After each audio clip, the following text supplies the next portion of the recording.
Nithyanandam. Today we are having a very special and a unique satsang. Over the last few days, or I can even say over the last few weeks, we have all been witnessing the Gurukul Balasans expressing, manifesting, radiating the extraordinary powers of Sadashiva initiated by our beloved Swamiji. The Gurukul Balasans were expressing these powers, and we had a lot of Nithyananda Yogam participants come forward and share their experiences seeing the Gurukul Balasans manifesting these powers and experiencing that space of entanglement with them. Now in today's satsang, we are going to have a very special sharing by a group of people who are very closely associated with the Gurukul form of education in various different means. We have the person who is actually heading the Nithyananda Gurukul. We have a few researchers from the US who have been associated with the Western form of education for over a few decades. And today we are going to look into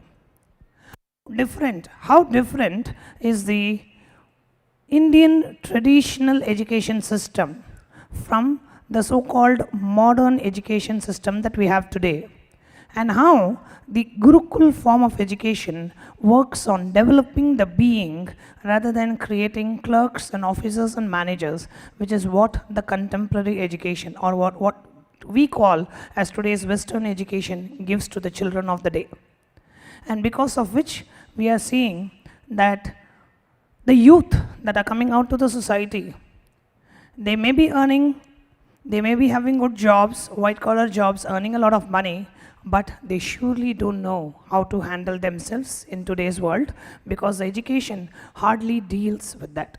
So in today's satsang, we are going to have a profound, informative, entertaining, and educating sharing by the people who are involved with the Gurukul, the parents of the Gurukul Balasans, the people who are actually running the Nithyananda Gurukul here, and a few others. So I'm very excited to introduce all of them, and I'm sure all of us are here very excited to listen to what they have to share about the very unique yet ancient Nithyananda Gurukul education system. So let's give a very good hand as we await for today's very special and a unique satsang and sharing. Thank you.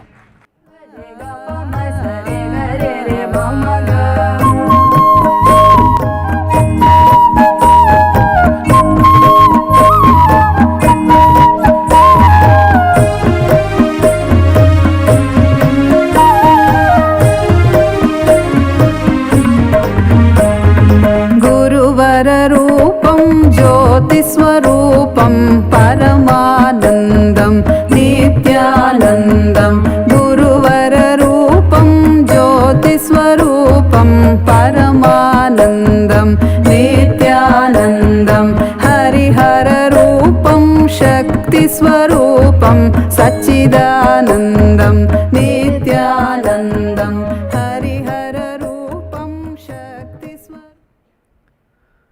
नित्यानन्दं परमसुखदं केवलं ज्ञानमूर्तिं द्वन्द्वातीतं गगनसदृशं तत्त्वमस्याधिलक्ष्यम् एकं नित्यं विमलमचलं सर्वधी साक्षिभूतम् भावातीतं त्रिगुणरहितं सद्गुरुं तं Namami. Welcome to the first educational forum that we're having here at the Nithyananda Gurukul. We are going to be talking about some very interesting information today about the Gurukul and how it compares to the modern educational system. My name is Dr. Deborah Chance, and I am a veteran school administrator. I've been a school administrator for 40 years, in fact, and I specialize in brain research and looking into the neurological features of what makes the best education on the planet. So today we're going to be looking at both sides, and we're going to be having a forum where all of the parents from the Gurukul are going to be sharing their experiences of the Western education and the Gurukul. Nithyanandam, thank you, Dr. Deborah Chance. My name is Shridhar, and I, by profession, I'm a management consultant. I run an advisory company, and one of the most important things that we work on as a company is on providing the industry with very capable and very able resources in terms of manpower, which basically means that we work with professional colleges and universities. And in today's session, what we could expect is a very lively interaction from different stakeholders. We have Rishi Advait, who runs the Gurukul. We have Janardhan Ayya from the corporate world, but as well as his background from Vedic tradition as well. And then we have Miss Mamtha from Bangalore. She's also a parent. And we have Ma Supraja from the US. She has 2 of her children studying at the Gurukul since 5 years now. And then we have Ma Ganga from Dubai. Her daughter is also studying at the Gurukul. Then we have Ma Vidhya, and her daughter has also been studying at the Gurukul since 5 years now. So what we could look forward to is a very lively engagement and understanding the different perspectives that we all bring, both as professionals, as well as parents, as well as responsible citizens who want to ensure the safety and security of the society at large.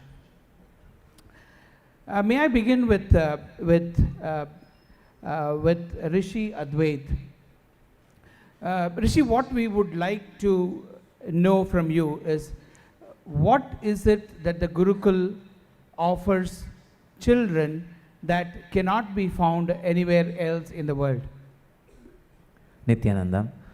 So I'd like to start off with an interesting but an alarming data fact from the World Health Organization in terms of what the youth, when I say youth, I'm talking about children from age 10 to 24, who are supposed to be the leaders of tomorrow, the next generation.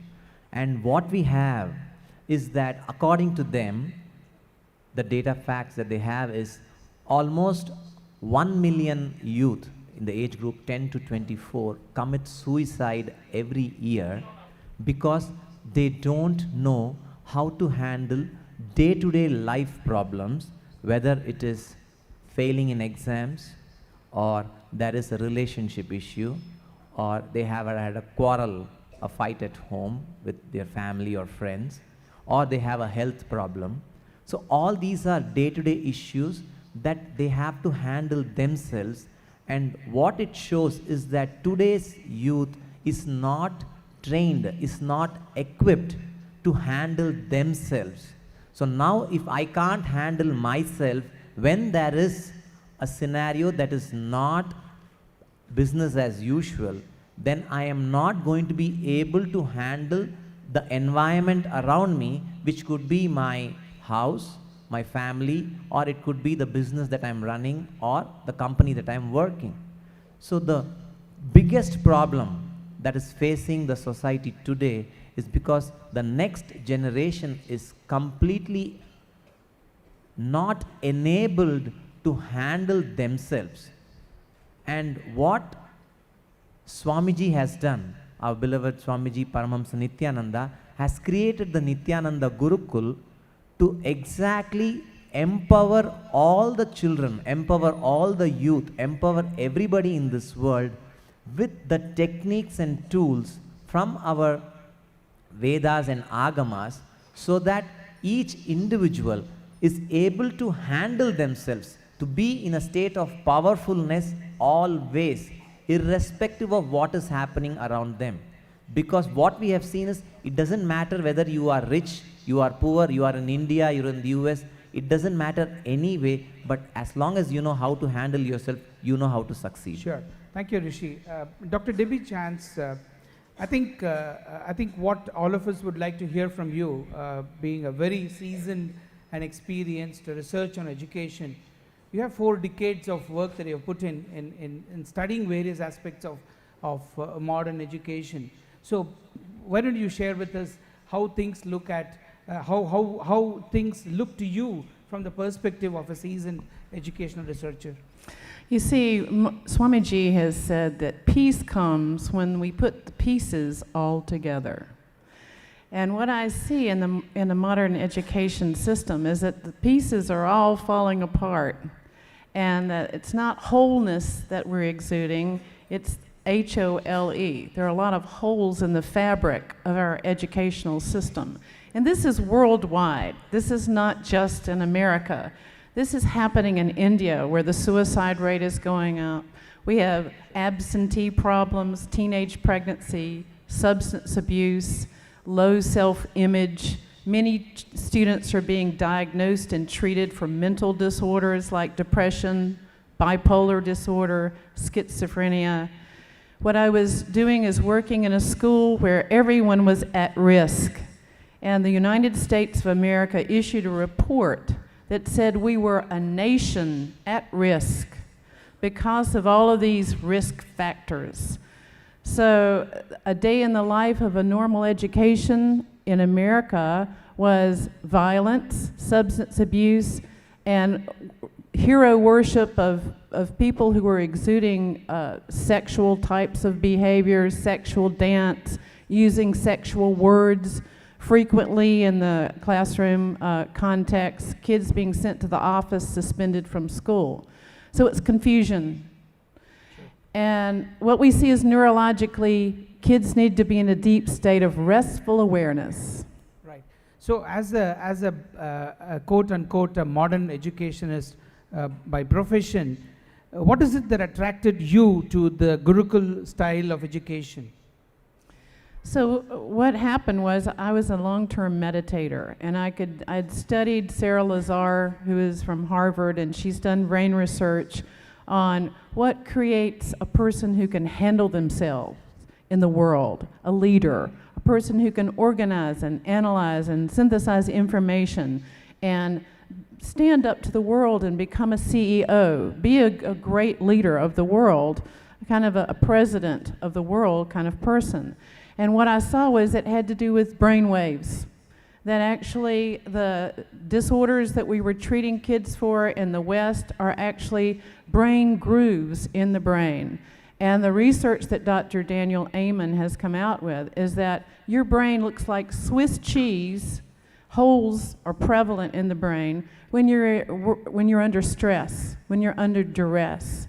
So because of this fight or flight that was happening with kids, constant suspensions, constant absenteeism, risk factors, I turned to India to investigate and see what's happening in what I perceived to be a system that was based in deep restful awareness. So that was my experience. I started to do research here, and I started to find the solution to our problems with the education in the West. Amazing. Thank you, Dr. Deborah Chance. Let's ask Supraja, Ma Supraja, having been living in the US for many years now, and with 2 children attending school and undergoing the modern way of education, what major difference, if I may request you to point or list down 3 major differences that you saw in your children before they came to the Gurukul and after they came into the Gurukul? Yes, what I can see is a Montessori certified teacher, the best education system than the normal education system we find usually. It was good, Montessori education was good, but still there was something missing in the kids. When I'm working with my own kids and have my own homeschool, something missing. That time I didn't know what it was, and I could see my son was going into that withdrawn stage, withdrawing from life, not involving with the people when the guests come, relatives come. He wants to go and play his video games, and something I didn't know that time what it was, but it's not what I wanted. Right. So when I came here to Nithyananda Gurukul for the first time, I have seen kids when they were, the eyes, it was like the joy in the eyes, and when the Right. smile, the wholesome, the wholeness in the, I said, hey, this is what I think I'm looking for, and Right. I want my kids to be here. Right. And now I can say that the being level, what we want inside, we are looking for, that is what was missing. I have done a little bit research, some schools in US and some Japan, and here back in India, a lot of the schools where the different masters started the schools, Right. they are doing homa, yoga, chanting, along with the modern education, which is filled with the stress. But here I see that there is no stress in terms of education. They're just, with the Swamiji's blessings or initiation or the spiritual truths they are practicing, Right. it becomes so easy. No homework, no stress, no textbook, and kids are so joyful. The ambience itself, my son, it's been now almost 5 years. Whenever I say, Kanna, why don't you come home for a few days? He says, Amma, it's so, why don't you guys come for a few months and spend time with us here? Right. Right. So the loving ambience is what makes a huge difference, and the joy he's enjoying Right. here. So the independence of a child who's able to be self-sufficient and able to navigate the environment and not really need the parents. It's not to say that you parents are not necessary for the growth and development of your children, but to have a child who can stand up and take control over themselves and help other people to take control over themselves without your help is self-sufficiency. And yesterday, Ma Vidhya and I were talking about her daughter and how she's had a taste of both worlds. And I'd like for her to talk to you about a blue ribbon school in the West. And what is a blue ribbon school and how does it compare to the Gurukul? Nithyanandam. Yeah, Blue Ribbon School of System of Education is the honor status given by the US educational thing for this regular achievement, high scores Yes, of exactly. the students.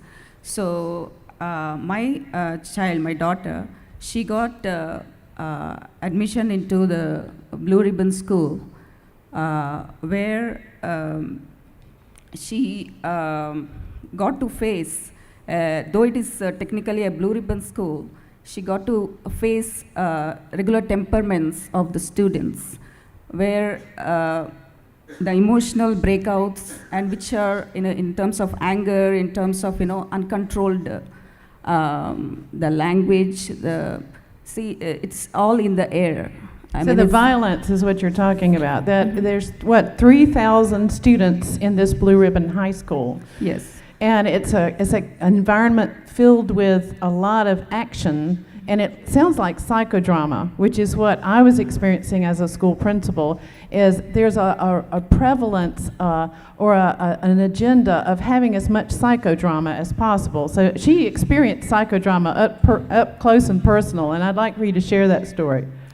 Yeah, there are many instances and situations where she powerfully dealt with her inner strength, which Swamiji, Nithyananda Gurukul offers, and with Swamiji's blessings, they get the inner strength so much that they can handle any situation in the outer world.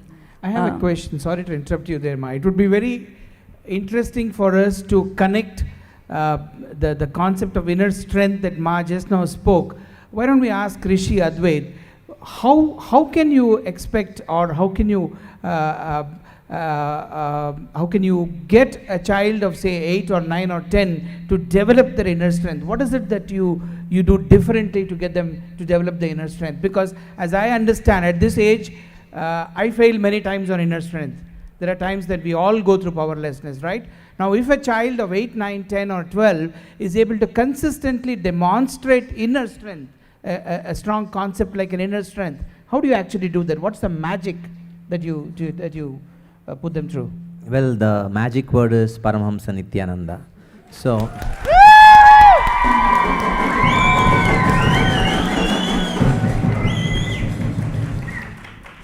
So what Swamiji does is, he has these beautiful concepts, the basic truths of life. If I can spell out integrity. So when I teach a child integrity, by default a child wants to be in that space, but it is the society that corrupts and uneducates the child from that understanding of what integrity is. They say it's okay if you are late by few minutes, it's okay if you don't keep up your word. So that is the way the society works. Whereas here, Swamiji has clearly defined how your inner space is constantly damaged because you are not in integrity with what you say for yourself or what you commit to others. So now when this continuously you're hurting yourself, you're being, as Dr. Debbie was talking about, you're continuously creating holes in your system. Now when you have a road full of potholes, the drive is very rough. Now all Swamiji has done is given these beautiful truths, and he has laid it out as a wonderful system of education, so that a child knows that even if he steps out and he is not in integrity with something, he or she is constantly reminded to get back into that space, because when they are in that space, they are always powerful. I'll just give an example. Let's say a child is given homework and the child does not do. That means the child is out of integrity. Now what happens? For the child goes through a lot of emotions. Fear that either the parent or the teacher is going to scold them. Feeling of shame that, when the teacher says something in front of the peers, the friends, they are going to be looked down upon. So all these are unwanted fears a child goes. So all we teach the child is practically help them understand, okay, if you are in integrity, you committed to do a homework, if you are in integrity with that homework, see what happens. Right. What happens? They are always confident, they know they have done the homework, so everything is fine, so they don't have to worry about anything else. So right from a smallest aspect to anything large, right, the children are continuously kept in that space. And by listening to Swamiji's satsangs every day, the truths that Swamiji shares, they start practicing it every day in their lives, which right, is what is that change that happens in them, and it helps them maintain right, that high state of inner space. Right. It's so interesting because we all attend trainings and workshops and so on and so forth out there in the society on personality development and things like that. And we've all seen that those trainings are of impact on us for a few days after the training program, after which we are like a rubber band and we get back to what we were earlier on. So what would be very interesting for us to understand from Ma Mamtha is, how does these the four basic beliefs that Rishi Advait just mentioned now, the four tattvas, how has that worked on Sharanya, the teenage daughter who also happens to be my daughter, and how has it worked on her? And as a mother, how does Ma Mamtha connect or attribute those positive changes in Sharanya to these four basic tattvas? Nithyanandam, just want to share a particular incident which would give us a holistic picture of what I experienced when Sharanya came into Gurukul. Sharanya comes from one of the most premier international schools in Bangalore, where she was doing her 9th grade when she first met Swamiji. Immediately after she did the program, in a week's time, when she came back to the school, she said, I cannot relate to these children, though I have been with them for the last 10 to 12 years. They are so hypocritical. This was the statement she made, and she was 13 then. It was quite shocking because I didn't even have a deeper understanding of what she meant by children being hypocritical at the age of 13 outside. She also stated one more fact, that children in Gurukul are so loving, they're so caring, they care for each other, they love each other, and they share. and they are not judgmental about what each of them go through. So this was such an amazing revelation as to me as a mother, because I have always, Shridhar and I, we have always looked or aspired for the best for Sharanya, because we come from a thought process, school of thought, where we are not, the education system should provide not just a knowledgeable, successful, career-oriented individual, but wiser, filled with wisdom, respectful about the other human being, where the coexistence happens, which is what our beloved Swamiji has been always saying, that coexisting with the others, sharing with others, is the very purpose of our existence. The way we exist is so important, that we respect, share, love, care, guide, help, being concerned about. My question was on where do you see those 4 basic tattvas working on Sharanya? I think what we will do is, in the interest of time, let's quickly jump back to Dr. Debbie Chance, and we request you to wear the hat of your modern educationist researcher. Now, Dr. Debbie, this question is for you. Now, when a child enters Nithyananda Gurukul, it's being molded and prepared to be one of the best in the world. There's no two ways about it. We have enough examples that we have seen rolling out of this manufacturing unit, if I may call it that, coming from an industry's perspective. Now, how do you think, as a modern day researcher on education, how do you see that integration taking place? How do you think these children can actually go back into the society and add value? Just this morning as I was walking in, I noticed that there were 3 Gurukul students. They looked like they were 8, maybe 9 years old. They were having a conversation as they were entering this room at 7:30 in the morning, after getting up and doing yoga at 4:30 and taking their shower. And it was eavesdropping. I wanted to know, what are they talking about? You know, toys or Game Boy or some movie they've been watching. They were talking about completion.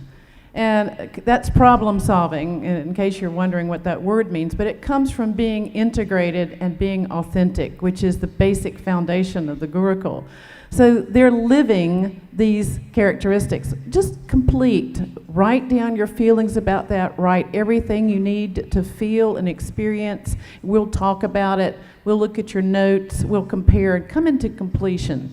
So this neurological balance, this continuum of neurology, and I want to just read a couple of quotes to you about that, because I think it's very important.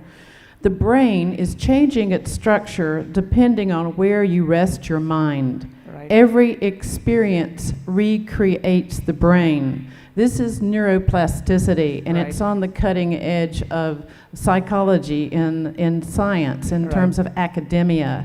And what we find is that when you're in a state of completion, neurologically, you're in a deep state of restful awareness. Right. And these children are living in that neurological level all the time. Sure. There's no Swiss cheese, fight or flight, slam, bam, lockers, curse words, stress, high stress environment that's happening. Sure. So there's a stability of living these 4 tattvas of integrity, authenticity, responsibility. Sure. Let me just take this question back to Rishi Advait. The aspects that Dr. Debbie Chan spoke about molding a child within the Nithyananda Gurukul. My question to you, Rishi Advait, is, can this be done on any child coming from any part of the world, or is there a prerequisite on what kind of groundwork has to be prepared on made on the child so they can come and learn the best of things from here? For anything that Swamiji does, there's no geographical restrictions or there's no ethnic restrictions. So anybody and everybody can experience this lifestyle, because this is just telling our body and mind, the being, who we are. So it's just resetting it back. So it doesn't matter from wherever you are. It is just that what Swamiji has done is he's given this entire education system, because this is not about learning. See, if you look at just learning, as any other outside school, we also offer IGCSE, which is an international education system. So children get to learn that, whether it is yoga in terms of sports, children do that. Whether it is any other art forms, children do that. So it's not restricted, but it is just understanding that we give to the child in terms of what they can learn and do, and unearth the potential that is there. See, there are a lot of things that we have within ourselves, which we call, I want to use a term called Shaktis, because the Agamas talk about a lot of Shaktis that all of us have, and Sadashiva, and for us in the form of our Swamiji, have unearthed those. We have discovered all those hidden powers within all of us, and using these powers, we have seen all the children who are studying here, and also a lot of thousands of children who have come here and done the programs, who have experienced this new power within them, which helps build their overall understanding about themselves, overall getting them the higher self-confidence, higher knowledge about themselves, which then starts manifesting into whatever you want, whether it is in the education, whether it's relationships, whether it is sports, wherever and however they want to manifest, the children are empowered to manifest. True. Let me just hold you there for a moment and get back to Dr. Debbie with her researcher hat. Dr. Debbie, what do you think is the expectation of a modern day parent? What exactly do they expect from their children? Well, you know, you want your child to be successful academically. You want them to go to Harvard or Yale, or you want them to make lots of money and be prosperous and successful in the outer world. And so, you know, you're looking at the Gurukul education system and you're thinking, well, it's got these ancient features, but is it going to get their SAT score up? Are they going to make 1,600 on an SAT? As a parent, that's the number one priority. As a high school principal, they would say, get my SAT scores. And you got ITT or some kind of an abbreviation that's very similar. That's right. So scores, it's about measurement. And unfortunately, that creates so much stress. So kids have to memorize all this information. That's right. But what I saw here as a researcher is that these kids are playing. They're not studying in books. They're enjoying one another, and the class, the knowledge, the academia is coming from a portal that's between the eyebrows. That's the third eye. And Swami Nithyananda, Paramahamsa Nithyananda, is initiating them into this neurological new way of functioning, and it's characterized by some new neurological features. The brain waves are actually changing.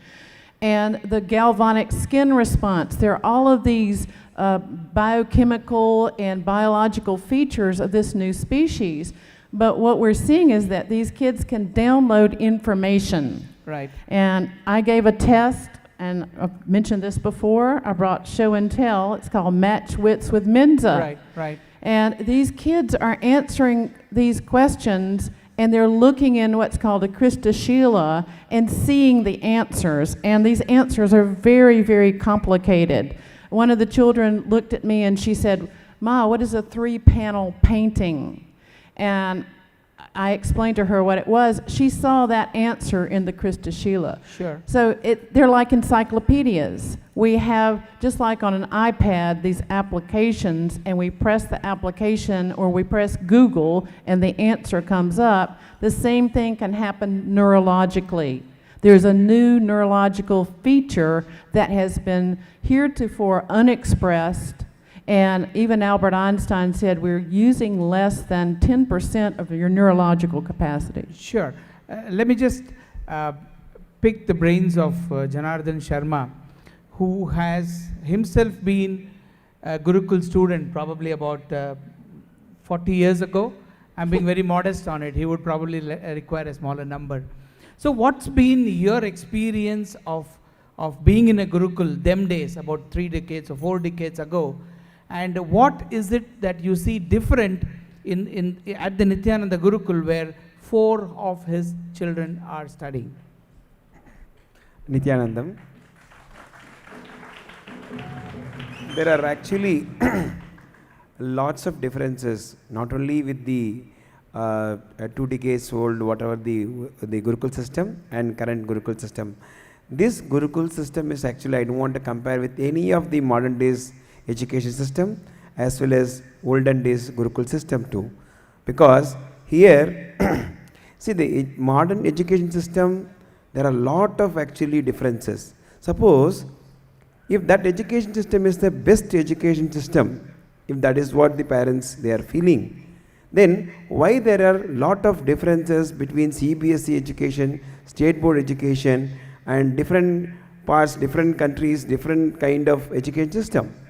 And why only certain education system produces more number of kids who can actually appear in the MBBS seat and engineering seat?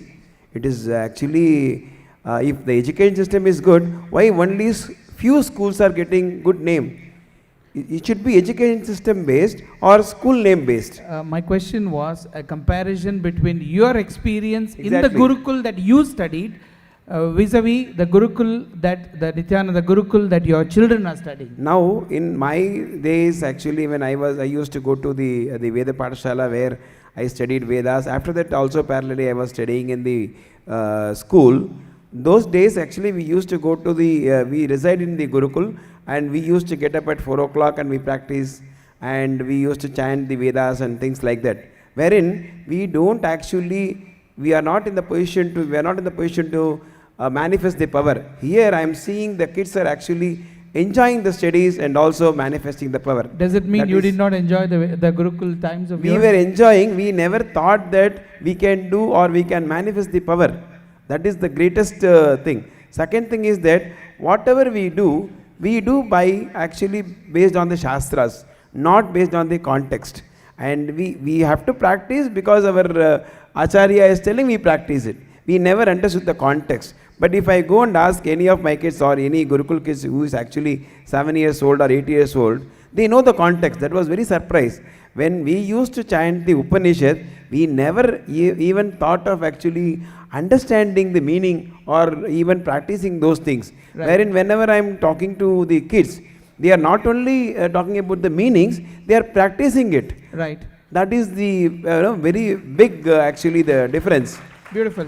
So I think listeners and viewers and audiences, don't you think this is the place where the future CEOs and the world leaders are going to be manufactured? Because on one hand, we are understanding from Rishi Advait about how the education system at our Gurukul, at the Nithyananda Gurukul is molding these children. On the other hand, we have researchers like Dr. Deborah Chance who have deep dived into the subject of education and who are presenting to us the nuances of what is missing in the current education system.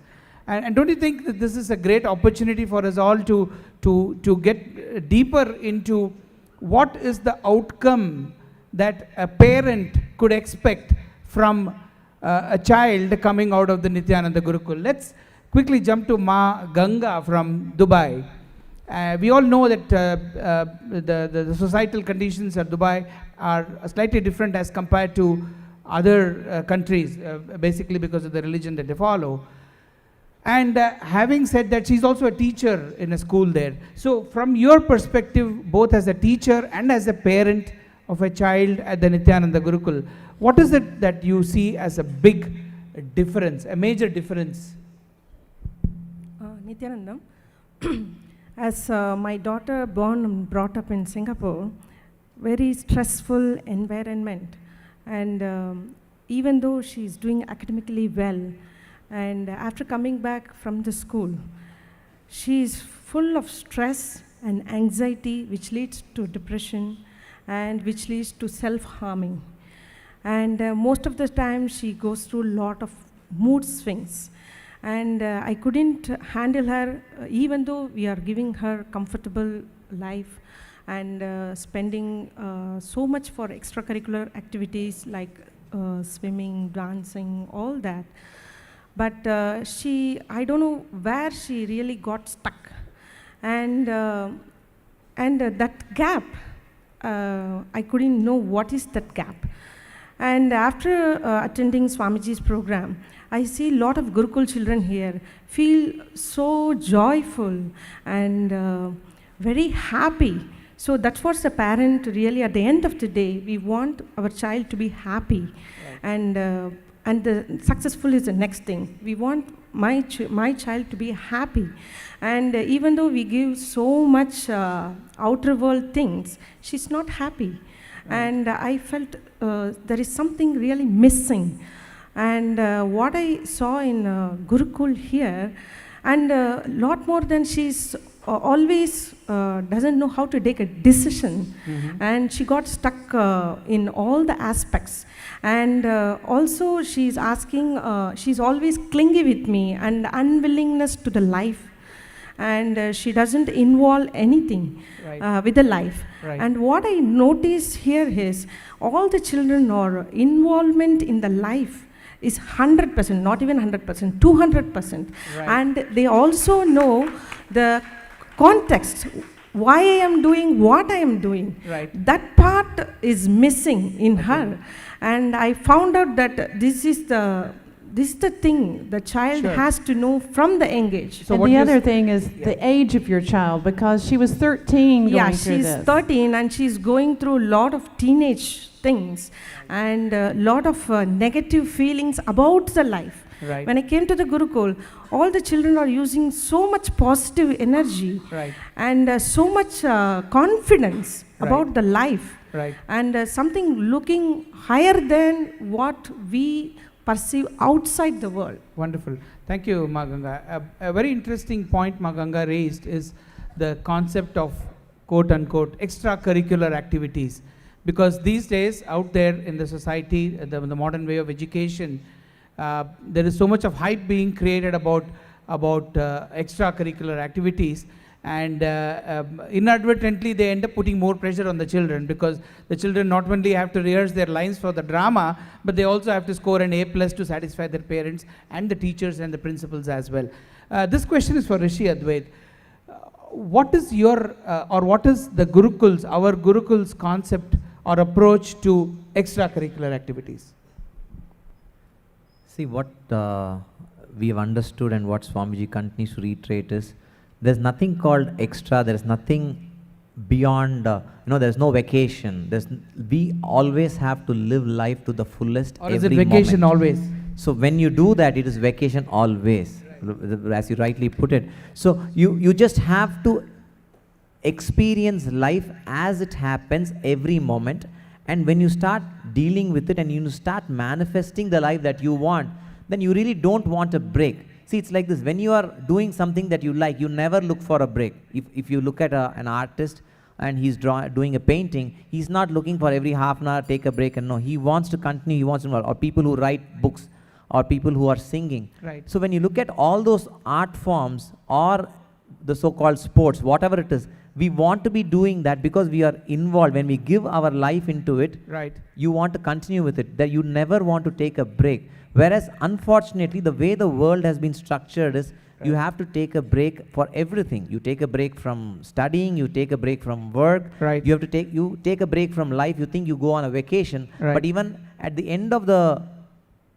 vacation, you are never fully rejuvenated that you come back again. Within the if you go on a week's vacation and then Monday morning you still feel bad that the Monday morning blues hit you, and you don't want to go to the work. So it is to be able to start experiencing life every moment is what Swamiji teaches, and once that happens, life is never boring. There is no monotony. You don't need a separate entertainment. Work becomes fun, fun becomes work, and life just takes off and it's fun. Very interesting.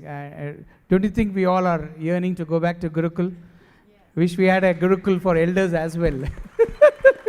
Rather than call it an old age home, let's call it an old age Gurukul, right? Let me just flip this question back to Dr. Debbie Chance on, as a researcher, not as a follower of or a staunch devotee of Swamiji, but as an educational researcher, how sustainable are these practices that our children are undergoing at the Gurukul? See, resiliency is the word that was used in the nation at risk. They found that students could regurgitate information and take tests and make good grades and also graduate from Yale or Duke or Harvard. But even these graduates did not have what's called resiliency. Right. So they were unable to problem solve, to aspire to leadership, to look into the whole world and see how to solve global issues. Right. What we're seeing with Maheshwara, she goes to New York. She's doing a demonstration, and I'd like for you to talk a little bit about that, because what Maheshwara started to do is solve global issues for thousands of people already. Yeah, my daughter, Maheshwara, as a third eye demonstration, went for the New York with the other 3 more of the third eye demonstration devotees. And we are walking in the Times Square and with the blindfold completely, and they can't see actually. And then they're nicely walking around and waving the hand, hey, how are you? And the people sitting there, one guy suddenly got a shock and dropped his coffee mug, and it was like such a fun, you know. When I joined the kids, it was, expectation was something else. What I see now, by age 12, she completed 10th and now going around the world doing the demonstration. And Right. as a parent, it is joy, and I don't know, it is more than I can even Absolutely. imagine for what I want for my kids. Absolutely. So it's, In connection with what Ma just spoke, what change did it actually bring in you as a parent when you saw your child manifesting these amazing powers? What changes did it bring in you as a parent? I don't have that stress or the burden of that responsibility. Oh, I have to do something to make her successful, to, you know, how do I put it, like a complete person. Are you saying you have more free time now? I have all the free time. It's like a more of a retired from the burden of raising the kids. And people are calling you. You people are calling Maheshwara Yes. to solve their problems, even your Yes, husband. Yes, actually when we were doing a business, we needed a solution in the business, and then we approached Ma Maheshwara, what do you think? So the way she was telling, the thought current she was saying, this is how you are going, that is not the right way. The context is totally wrong. Nana, I mean the father, you do like this, it'll be Right. successful. Right. And even my family, before coming to Gurukul, they were complaining on them why they are not involving with us as a Okay. becoming a part of the family. Right. Now they are calling and saying, can I talk to her? I Right. have some questions. Right. So it's actually building bridges, because these children are able to demonstrate the innate power that they all have within themselves, which Swamiji has awakened it, and they are able to connect with the society at large in a much more effective manner. Would you want to add something to that, Rishi? Yeah, see, Ma Supraja just mentioned something, and then she started speaking about other things. One fact that she mentioned is about her daughter who finished her 10th grade by the age of 12. Wanted for everybody to understand that means she is about 3 years ahead of her time. And this usually happens, that there are a lot of kids out there who are gifted and who can do these things. But to make it a norm, to make it the default way where we have children not specifically chosen as already gifted kids. There are a lot of schools for gifted kids. So you actually test them and you know that they are gifted, and then you start pushing them higher. But the Nithyananda Gurukul that Swamiji has set up, we have children from the villages who have absolutely no understanding of what even education is, Right. to children from the Western world, or to children who have experienced the highest forms of the modern education. Right. And across the board, what we have seen is that because of the way Swamiji has taught them, set the education spectrum out here, Right. because of the way they practice life, their default intelligence is higher. That is why we have more than 60-70% of the children who are 2, 3, 4 years ahead of the times that they should be studying. So now you're not only is the studying easier, but you can also move farther ahead in life because Right. you have a head start Right. as compared to the peers who, like, you will be able to finish your PhD by the age of 16 or 18, Right. whereas others will do it at 25. Sure. So what, if I may just paraphrase what Rishi just shared with us, going by the rate at which our Gurukul children are emanating those powers imbibed into them by Swamiji, it's not going to be very far by the time we have more people, more children with absolutely special powers rolling out of our Gurukul as compared to what is happening around the world. Is that what we are trying to emphasize upon? That's true, because if you look at the 10th board exams, as we call it, the 10th Right. standard exams. Right. So out of the 15 children, almost 60% were below age. Okay. So that means what you are going to be doing is giving them, like what Ma Maheshwar got, she has that extra time. So she could take a year off and she could travel the world. She could Right. spread this wonderful news to the whole world. Right. So that is what you're giving. You're not only you're removing the stress of education out of them, Right. we are now creating more time. Right. And using that time, children practice. The children in Gurukul, each one has taken up a separate passion and they're working on building that aspect of themselves. Right. Wherein in the regular modern education, you're stuck. You're stuck in a box. You have to be in 8th grade, the full year. Right. You have to be in 9th grade next year for the full year. Right. And here there is no such restrictions. Whatever you want, wherever you want, you can continue to go and move forward. So whether it is education, Right. or whether it is health, whether it is general wellness, you look at all the aspects, they are able to experience life at a higher realm. Sure, which means that we are, the children at our Gurukul here are always ahead of times, to put it very simple and straight. And the other thing is with the IQ, I gave every single Gurukul child an IQ test. Right. And you have a chronological age, and you also have what's called a developmental age. Right. And your developmental age is how well you're performing intellectually and academically. And on the average, they were 4 to 5 developmental years ahead of their chronological age. Right. And 40% of them were in the genius category, the gifted or genius category. And that's with a test that's got a lot of ridiculous recall information. Right. And at that point, 2 years ago, it was before the full expression of these superpowers where they were downloading information. But one, Brahmasuka, he's one of the students here, he had the answer to this very strange question that had to do with Longfellow was the answer. And of course, he's a British poet, and that's considered intelligence if you know who wrote this poem, right? Which Right. is kind of crazy. Right. But he said, yeah, Longfellow wrote this. He was the only one that got it right. And I asked him, how did you get that? And he said, I don't know, it just came to me. How does a right answer just come to you?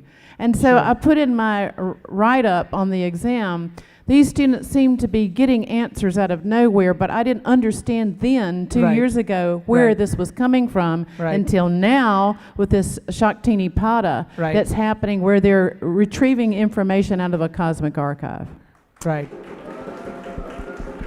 That's big, isn't it? This is something which we always thought is fiction and which is more the sci-fi version of it, but it appears that it's the norm at our Gurukul. I mean, it just seems to be happening at the drop of a hat. Now we spoke about the changes that we all saw in the children. For a change, let's look at the change or for the differences that the Gurukul system of education has actually made on parents. Because what changes we perceive or see in the children obviously have a reflection on the parents as well. So, Janardhan Ayya, what major change has come about in yourself because of the fact that your children are at the Gurukul at the Nithyananda Ashram? Great. Actually, the foremost change is that as per the Shastras, we have to have more kids. And I don't want to restrict with only So you one scored kids. well on that. No, I'm not talking about I scored well on that. There is a misconception in India that we should have only one kid and less kid, and this is a very wrong concept. From that beginning, I started practicing this Vedas and Shastras. And while actually the society's pressure, I was actually till coming to this Gurukul, there is a lot of pressure on me and my family that you have 3 daughters and 1 son, lot of social and society responsibility and family responsibilities. And the society is actually moving towards the negative and Western culture, Right. wherein I am actually developing the kids in the growing the kids in the Shastras and Vedic and in that culture. Right. There was a lot of pressure on the family as well as in the system, wherein after putting them into this Gurukul, a really lot of changes in them as well as which is actually I completely now I don't have any stress. Right. And the psychological and physiological stress which I was actually or family we used to carry in the materialistic world. Right. Today completely I am free. Right. And second thing is that the kids normally used to come to me for any kind of doubts or anything. Now I am going back and I am asking them That's the amazing. things that. That's amazing. Very, very interestingly, they have the power of Akashic reading. See, the beauty is that they will definitely, if they study in the outer world, they will score some high marks and all. Right. But it is very, very difficult to get this kind of Shaktis, Right. which is actually like God. The Swamiji is actually not made them only intelligent or genius. He made them as God, Godel. Sure. It's one of the biggest change. Nobody can do this. Right. You can get an admission in best school, but not in Kailash. And Kailash is continuously producing Shivaganas, Shivas and Parvatis and things like that. Right. See, that is amazing. That is really amazing. And actually, I cannot really take any credit that this is actually because they belong to their family, traditional family and Vedic family and all, they got this achievement. No. It is purely because of Swamiji's grace. Right. It is purely because of this Gurukul only they were able to reach this stage. Right. Let me just hold you there for a moment, because being exposed to the Vedic culture right from the day that you were born, it's not surprising that you are straight away leaning towards this kind of a Gurukul system with Vedic practices and so on. But Dr. Debbie Chance, let's take you back to the Western world where you come from. How does that sound to you as a Westerner, not as a researcher or as a follower of Swamiji? As a Westerner, how do you look at this? Does it seem something odd and out of place, or is it something nice to have? How would you look at it as a Westerner, not as an educationist? See, I come from a culture where people are highly materialistic. So I have friends that drive BMWs, and they have two BMWs in their 2-car garage, Sure. and they have 2 children, and they're going by these special rules. But what I'm seeing is that as they're aging, they're an aging population. They're getting heart attacks, they're getting high blood pressure, they're getting cancer, they're getting sugar diabetes. These are all byproducts of a materialistic driven society that's based in the hindbrain neurologically. Right. So what I was seeing, and I was only seeing it from a neurological basis because that's my area of expertise, Right. is that this resilience that is happening at this Gurukul is translating into an adult that is a peak performer, a top CEO, a great business person, but able to live the vacation in every second and as they're breathing and interacting with the world. Right. So there's a constant rejuvenation and a reversal of the aging process and a holistic way of dealing with life that's so effective and so healthy. Right. So it's the new Renaissance, what we call in the West the Renaissance man, the Renaissance woman, the Right. gymnastic, the physical aspect, the mental aspect, the spiritual, all coming together for a Right. complete human being. Right. That's very interesting, and that's a huge shift because I think that way Dr. Debbie Chance is so lucky. She gets to experience. She's got to experience that side of the world.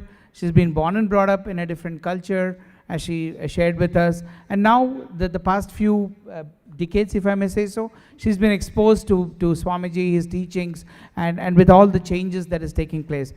My next question is back to Rishi again. Rishi, can every child, I think I asked this before, but I'm just trying to reiterate this. Can every child manifest powers like Akashic reading? Yes. So, as Swamiji says, if you have a head, you can do all these things.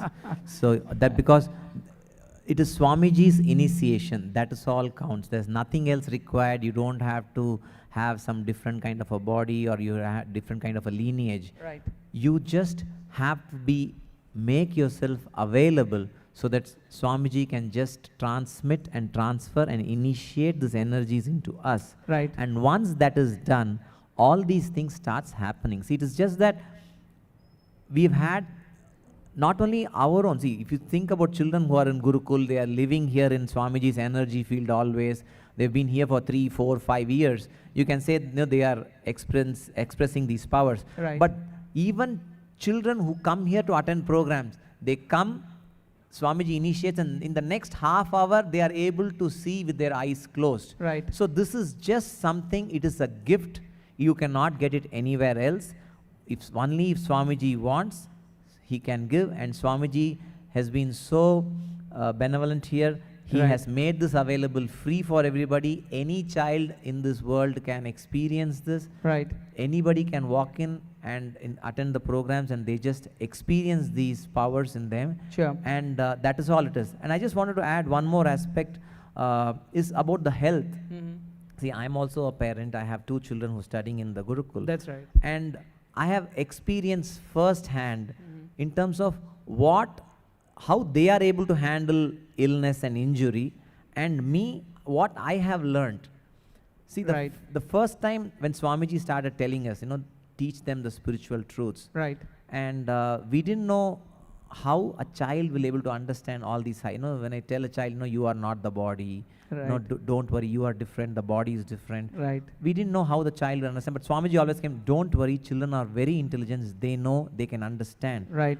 So my 6-year-old, when my younger one was 6-year-old, and he just fell down and broke his entire arm. Right. The whole elbow area was broken into 2. What a normal child would do is experience agony, pain, Right. intense pain, and they will be crying and they'll be shouting and screaming. Right. But in his case, he just walked up from the ground floor to the 2nd floor and said, what, my hand is disconnected. And for me, this is the first time I'm seeing a Wow. fracture. So Wow. I was freaking out because I didn't know how to react. Right. But he was completely calm, and there was absolutely no suffering.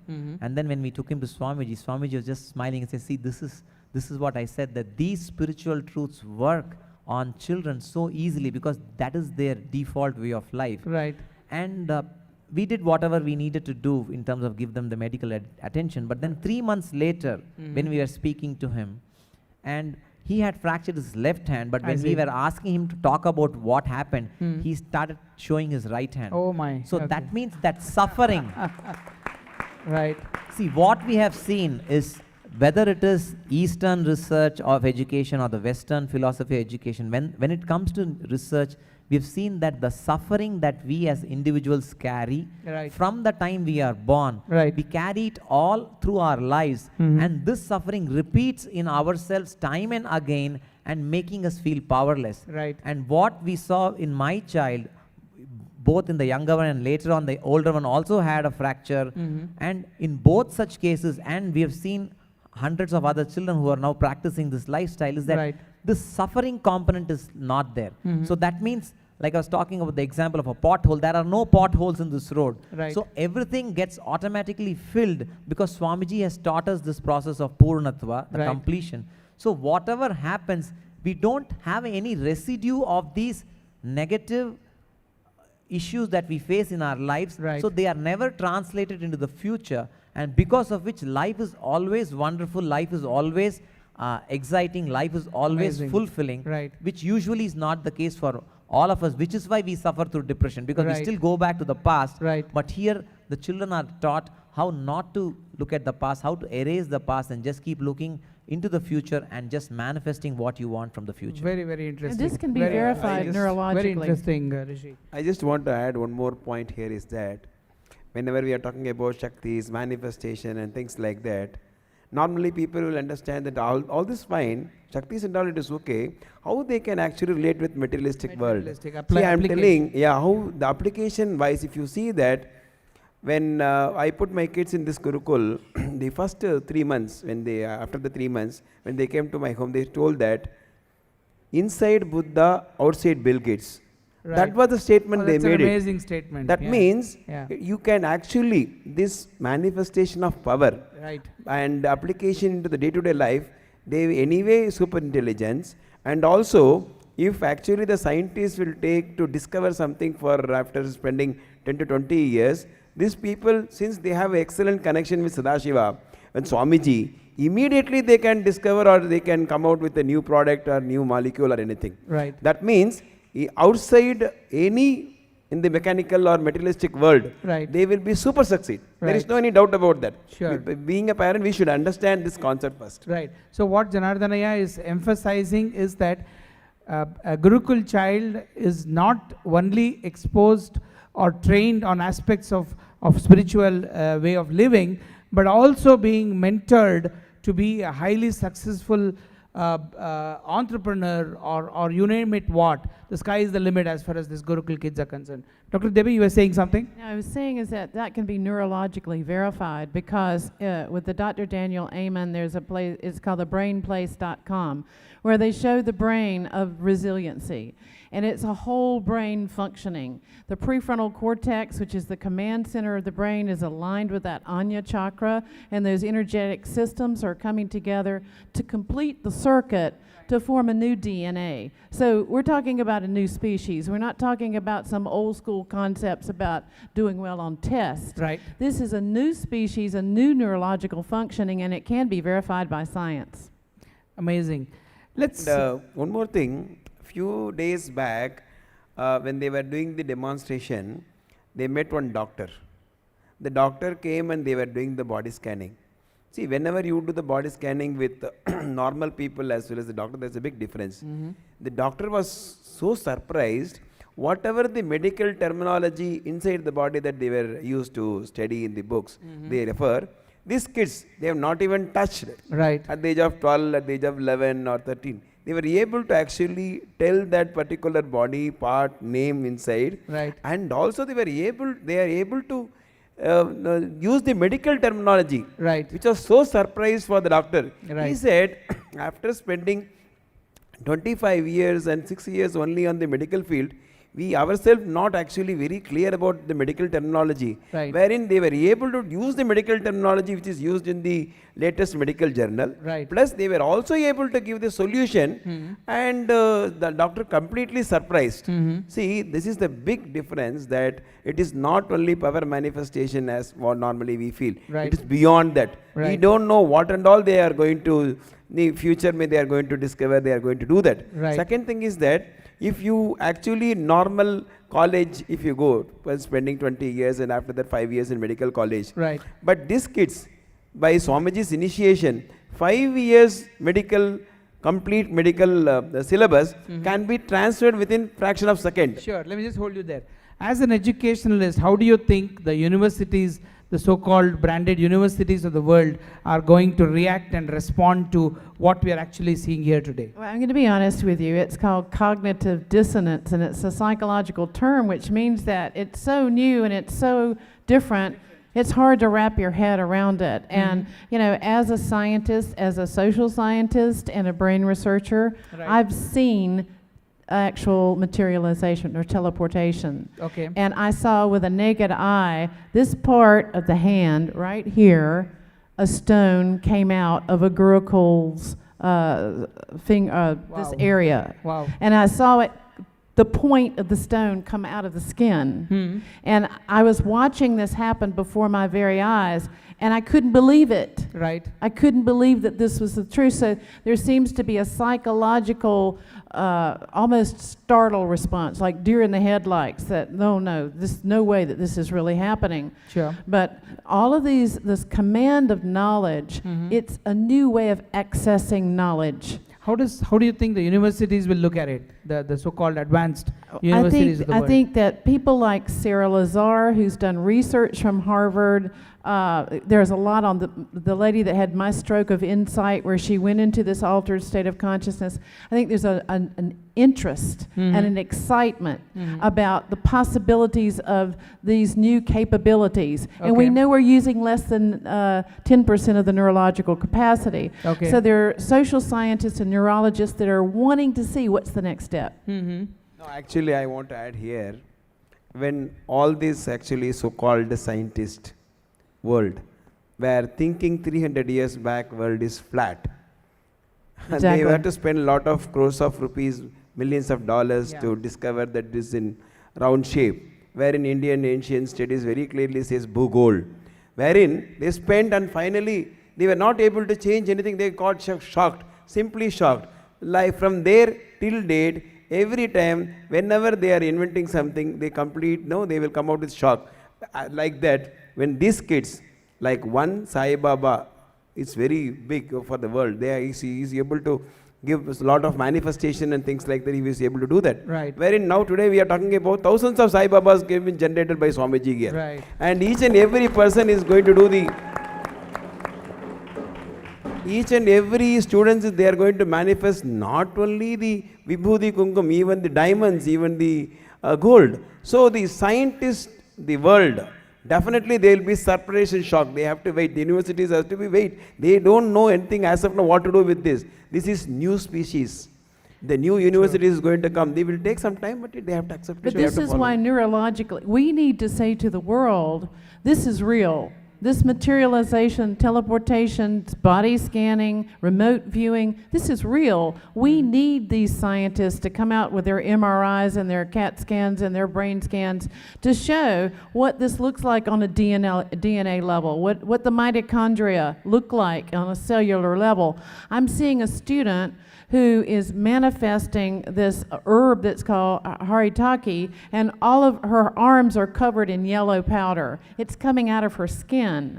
You know, what is going on biologically with this? There's so much science, there's so much to find out, you know, what is happening in the brain, what's happening in the circulatory system, with the heart, with the body. Everything needs to be researched, and this needs to happen now. True.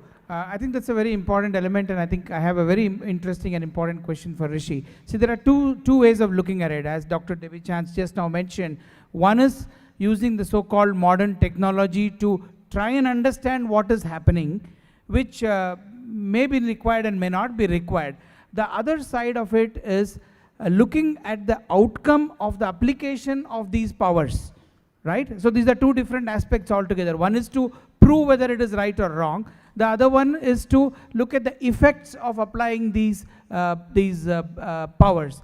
So Rishi, how, whenever anybody comes and interacts with you, because there's a lot of interaction taking place with you, in fact, I understand that many of the academics and the institutions are interacting with you, trying to understand more from you. So how do you position it as an outcome? In a sense, what do you tell them is going to be the outcome of these powers? See, there are few things. One is, there is the dimension when you look at just an individual. Right. How am I empowering all these people, these children, so that they can become better Right. and they can do outstanding things out in the world, be the great leaders. Right. The other aspect is the social side of it. Now when we're talking about the ability to see without using the eye, that when your third eye is awakened, even if your eye is closed, and we've done that, we've done extensive tests on that. We've had hundreds of eye doctors, Right. Neurosurgeons and neuroscientists who have tested these children. Right. And where now from a social angle, the research that's going on right now, because whatever Swamiji does is to also find out how scientifically, whatever science can measure and understand today, how can we leverage the modern science as well, so Right. that we can take it to the world and legitimize, because that is what the current society understands. Even though these truths have been with us for thousands of years, they still want, hey, the science understand. So now we are using these MRI scans or using blood tests. Right. We are also telling the world that now if a child or a person can see without using the eye, that means now we can work with visually impaired people and give them the ability to see. Interesting. Can you elaborate on that, please? Because that's probably the best outcome. On one hand, the neurological and the MRI tests are different to measure something, but the best outcome would be in supportive of those who are visually impaired. So can you please elaborate on what kind of work we are doing in that area? See, this Agnya Chakra is an intra-organ that is available for everybody. It has got nothing to do with the retina. So which is what we have proved till now, that just because you have an eye doesn't mean you need the eye to see. Right. Without using the eye also, the body is very much capable of seeing, and this is been validated by the ancient texts and to whatever Swamiji has been doing in the current context. So now what we are doing is, now the research that we are working on with some premier institutions is that to help them understand so that this can be published in the scientific journals and taken in a way the current modern world understands how just by this initiation that Swamiji gives, just by this third eye initiation, how a person who has not been able to see, because there is a problem, either a retina is an issue or the nerve that connects the retina to the brain is there's a problem with it. Now how do I remove all these aspects and say, you know what, forget all that stuff, whether eye is there or not, we are not worried about it. Let's just get Swamiji's initiation, let us just help them start seeing using the third eye and give them that wonderful feeling of now to be able to live the life that they have been missing all these years. Absolutely. So similarly, we are translating all these things with every other dimension that Swamiji is enabling in all the children and adults. So anything to do with the third eye, it is easily transferable, transmittable to anybody in this world from a social context. Amazing. Now, I don't know how much more new things that Swamiji is going to be evolving, because I know 5 years ago when Swamiji told me, when I just joined the organization, he said, what, a Rishi is a person who can see without using the eye. I did not believe, honestly, coming from an engineering science background, I did not believe what he was saying. I didn't even understand how that could happen. But today as I see it, there are going to be so many more, because we've seen children with autism, with developmental delays that are there in children. We've seen children with diseases. Any of those spectrums, Swamiji has been giving them the solution. They've been able to live this life and have a complete 180-degree turn in their lives, because now they are experiencing life beautifully. They're overcome the challenges that they have. So that is what we're doing from a social angle, to help people experience all this, so that at that level, because for a person with an eye, it doesn't matter whether they see with the third eye or with the regular eye, but for a person who's not able to see, that is where it comes, it becomes a big boon for them. So similarly, across all dimensions, we are working with the academia, we are working with the research teams, so that we can pass on this information as to why and they should come and experience this life that Swamiji is trying to give. As Debbie was mentioning, we have done blood test, right? So now what is happening at the cell level, what is happening at the mitochondria, we have measured that. So whatever science can do, we have measured that. We have proven that the mitochondria cell energy is on an average 1300% higher after they receive the initiation from Swamiji, which is the reason the doctors attribute why people experience changes for the better, that they overcome their psychological or physical problems. So we are going to be continuing to work on doing research, so that from a social perspective, people can overcome their sugar or hypertension or a cancer or a back pain. Anything in the world is curable, fixable. So from a, or even depression. So any of these things that a normal person is experiencing these days, Swamiji has a solution, and entire thing is whatever the science can measure, we are using the science, otherwise it is just transmitted to them and people just experience it. Sure. It is not only that. We will just, we've been ignoring the moms, so let's reach out to the moms for a few questions for them. It's a free for all question. Any of you moms could answer this question. Aspects like powerlessness, going into depression, anger and so on is common to everybody, right? Nobody is spared of it. How do you see your children handling those moments of low, and how do you see them bouncing back and coming back to a state of powerfulness? It's a free for anybody question. Anybody could speak and add value to this. Yeah, I found my daughter, for any given situation which is more agitative in nature, Right. She won't react, but she responds to the situation. Wow. So with her, the blessings and wisdom Swamiji has given to her through Nithyananda Gurukul made her inner strength. Not only she is capable of handling herself in that hard situations, but also help others. It's not only taking care of herself, but also others. So Amazing. I have seen. That's amazing. Ma? Not only that, whenever I go to powerlessness, she exactly catch my thought trend. Wow.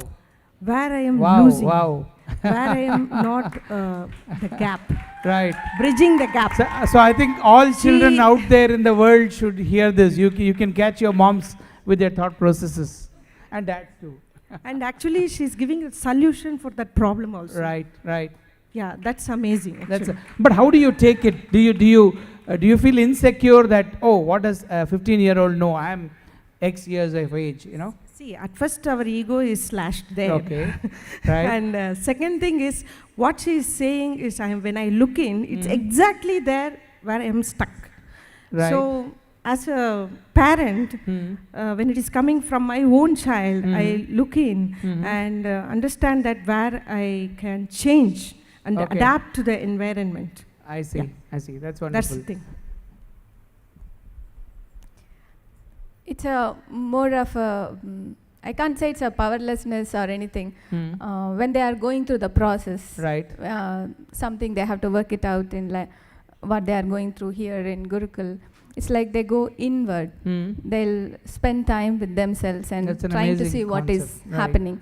So I don't say this as a powerlessness or something. It's more of a true, that's probably because you are aware of these concepts and you are aligned with Swamiji's teachings. But let's just step aside and look at how your extended relative would look at it. How would they understand and appreciate that process?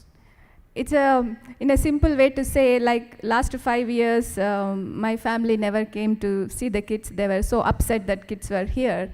Now, last 3-4 weeks, I'm seeing every week they are coming to see them, to spend time with them. Of course, they are coming for Swamiji blessings, but after that, the next thing is they want to spend time with the kids. So the joy and the way they talk and the solutions they are giving, it's a beyond. It's thanks to Swamiji. Amazing. I just want to add to what they all shared, that I see that children in Gurukul as a whole, when a challenge is presented from outside, there is no overreaction or exaggeration in their reactions. There's a more balanced approach. They just come down, they just ground themselves and listen to what is happening outside.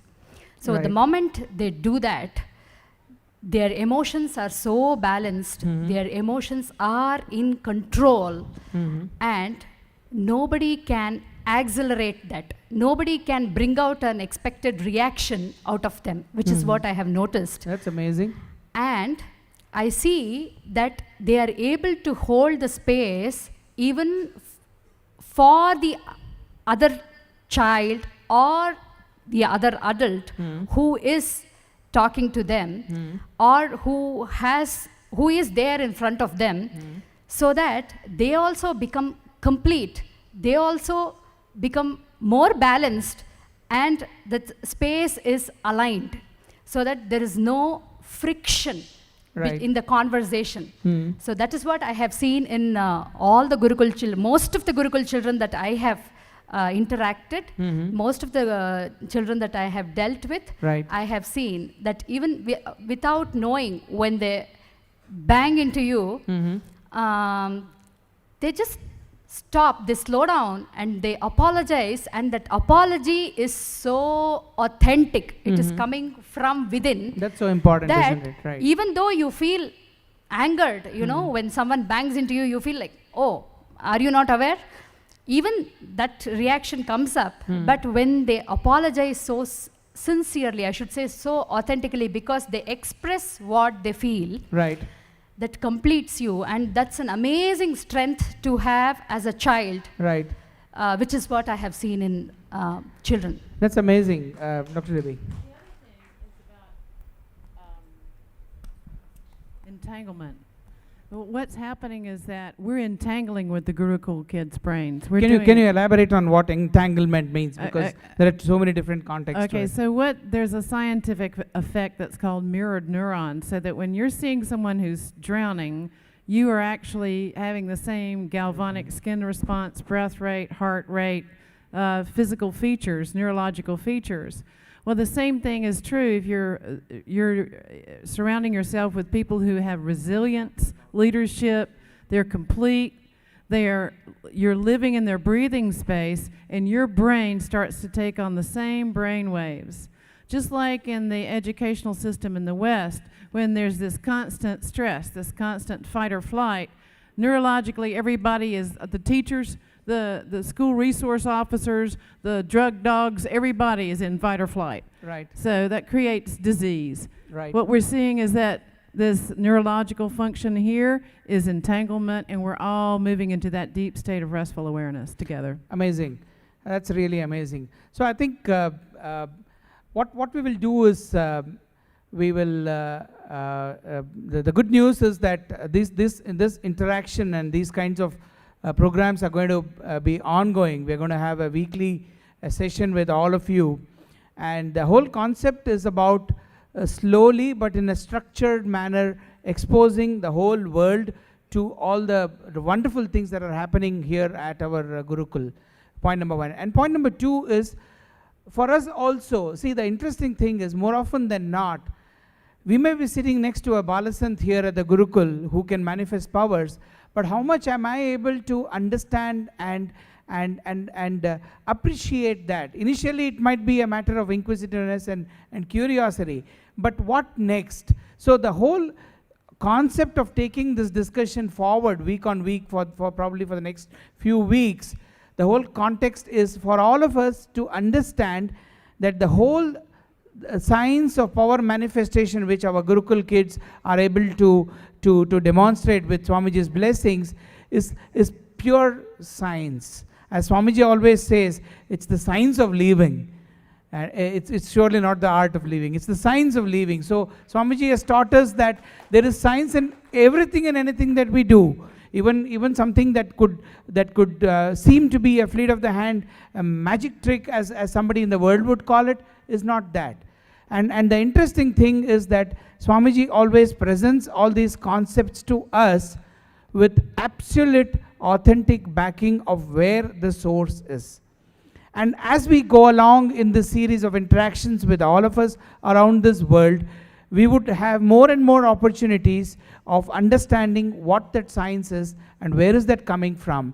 And the next week that we are going to meet you, we are actually going to expose you to some of our Balasans. They are going to come and just as some of the parents shared their thoughts and experiences with all of us, the next week we're going to have some children from the Gurukul come and share their perspective of all these power manifestations and their lives. So with that, we come to the end of today's session. Thank you all for being with us, and it's an amazing journey. And let's all do it together, because there is so much for us to learn and explore together and see the future of the world manifesting beautifully in the hands of our Balasans of our Gurukul at Swami Nithyananda Ashram. Thank you so much, and Nithyanandam. Om Purnamadav Purnamidam Purnat Purnamudachyate Purnasya Purnamadaya Purnamevavasishyate. Om Shanti Shanti Shanti. Hari Om Tat Sat. Sarvam Sadguru Padukarpanamastu. Om Nithyanandam